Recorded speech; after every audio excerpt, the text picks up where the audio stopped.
So is Jill Biden the president now? Why do I say that? Well, there's a new story that basically says she ran the cabinet meeting yesterday.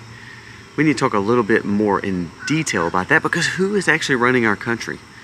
Now, all of a sudden, we've got great reports coming from Texas where the National Guard, Texas and New Mexico are putting up border fence. They showed the fence of just this wide array of razor wire, and they're trying to take care of their people. But the question is it too little too late? We do this right before elections, and it should have been done for the last 4 years to protect the people of not only the United States, but really Texas and New Mexico. I mean, here we are putting up razor wire. Yes, I give them kudos, but is it too little too late? Trump gets huge news from several unions. We're going to talk about that and how that affects the Democrats. Not only that, Elon Musk is facing pressure from the SEC. Well, all of a sudden is he the darling, and when he endorses Trump, everything changes.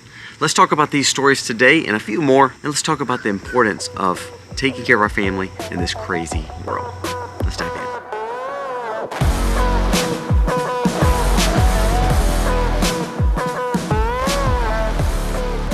Hey guys, welcome to The Max. Thank you so very much for being here today. If you are new to the channel, go down here, press subscribe, ring the bell. Give us a thumbs up or a thumbs down, that's okay, but let us know what you think about the content of today's video. All right, let's jump into these stories. First, let's jump into the SEC. The SEC is now based on a report that came out from the White House that they will be checking over Elon Musk's purchase of Twitter and his acquisition. They're not going after any other companies, just Twitter. Does this not prove that the liberal media and the legacy media and the Democrats just absolutely hate free speech? You've heard it from Kamala, you've heard it from Tim, you've heard it from Clinton the last few days about that they're kind of against free speech, and you're starting to really hear that. But all of a sudden it comes out that Biden has now backed up and said that the SEC will sanction Elon Musk and wants to get more in-depth information and investigate him because of Twitter. The man uses his own money, his own wealth, to privatize a company that gives free speech to you, and now the government's going after him. Who actually is a threat to our democracy or to our constitutional republic? Their terminology actually says that we're always the threat, but when it comes down to it, it's really themselves. Themselves are the ones that actually are the threat to our freedoms, and this is just the start. They go after Trump, they're going to go after Elon. All of a sudden there's a report of RFK. There's someone going after him for misconduct. This is going to keep happening until it pretty much tries to fizzle out everyone that is on the right. That is scary, because what they're doing is trying to put enough pressure on you that good people won't run anymore, and that we're just stuck with people like the McConnells and people like the Romneys that just play within the 40s, basically. Establishment politics, where everybody gets rich in Washington and then the little man's actually not taken care of. So I love people standing up, especially people like Elon Musk, who's got so much money, he doesn't know what to do with it other than now build a legacy for himself. And I think that's huge. I hope he keeps on standing up, but they're coming after him, just like they'll come after us, especially if we keep on pressing on truth. A huge story for Trump. Not only do they release, a country artist basically released a song, but then all of a sudden he shared it and it went viral. So it shows this man just has the people behind him. And we may not understand that because, we may understand that, but the establishment may not, and the legacy media may not. But majority of people see that this guy is wanting to do something for us, like the tax situations. I want you to hear these numbers. Just yesterday, nearly 60% of Teamsters are voting for President Trump. Now, Teamsters came out and said they would not endorse a candidate because it was not a Democratic candidate. But ultimately, 60% of a place that typically voted huge for the Democrats for the last however many years since inception for the Democrats, have now said they're voting for Trump. 70% of steam fitters, local 638, are voting for President Trump. Also today, it's estimated that 65 to 70% of UAW members are voting for President Trump. Now, every one of these typically would have voted for Democrats. Why do you think the common American is voting for Trump now? Because people see through the rhetoric and all this stuff that if you're coming for my freedom of First Amendment and Second Amendment, that is not Trump coming for him. It's not the Republicans and the conservatives coming for him. It's the establishment and the system and the government. And that backs Kamala. You know Kamala's endorsement? So we got all these endorsements for Trump yesterday. You know who endorsed Kamala yesterday? The IRS. Isn't that funny? And also J-Lo. So we got Oprah, J-Lo, and the IRS yesterday came out for Trump, came out for Kamala, but then 3 of the biggest unions came out for Trump. That should tell you exactly what most Americans are feeling right now. And I think this is huge news for Trump. This is what the common Joe, this is what matters, is when people stand up and actually say exactly how they feel. They're getting tired of their kids getting railroaded, that, for instance, they're being looked over for migrants, and they're not actually been able to do anything to help themselves at the grocery and paying insurances and gas. There was a story, this really didn't have anything to do with today, but there was a story out of Chicago that says, I want you to listen to this. This is why you're not important anymore. It says that Chicago elementary students have come forward alleging that the administrations instructed them to give all migrant students at least a passing grade of 70%. So that way it does not look bad on the community that they're taking all these people in. So it doesn't matter if they're actually failing. Let's just make sure they're passing so it looks like this was a success. Is this what you want? When your kids are getting left out in the cold and they're getting failed and they're not getting the education they're needing, but no, we want to give it to people who are coming here illegally. All right, let's jump into this story. I thought this was another huge story. DeSantis says the feds are being uncooperative with this investigation of this second attempt on President Trump. What he's saying is, I cannot get the information as the state governor, the one who is over the governor, over the investigation. He says, we're taking it over, and guess what? The federal government will not assist that. Why do you think the government is not assisting that? Why do you think this poor guy who couldn't pay the child support lives in Hawaii in a nice home now and never been in prison? Isn't that amazing how that happens? So when DeSantis wants to do something and actually stand up for conservatism and try to help the situation where we can learn more, the federal government's blocking him. It's kind of like what I told you earlier about how we're facing a system. We're actually not facing Kamala. We're facing a system, the establishment. And it's good that people are starting to get fed up with it.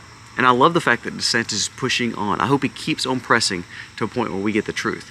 Because there's a lot of stuff we need to know about this guy that the feds are hiding. Why, again, an impoverished construction worker who couldn't pay child support has the money to fly to Ukraine, has the money to live in Hawaii now, and has the availability to get out all of the arrests that he's already gotten because of crazy stuff. Not in prison. Why is that? Why are they hiding? Or what are they hiding? I'd like to know. So I'm glad DeSantis is pushing, but this is a bombshell saying, hey, the feds are holding information from its people, especially from the governor of Florida, the most successful governor we've had in all 50 states and in history right now, that he's willing to stand up and do something about it, and they're holding his hands tied and not giving him information.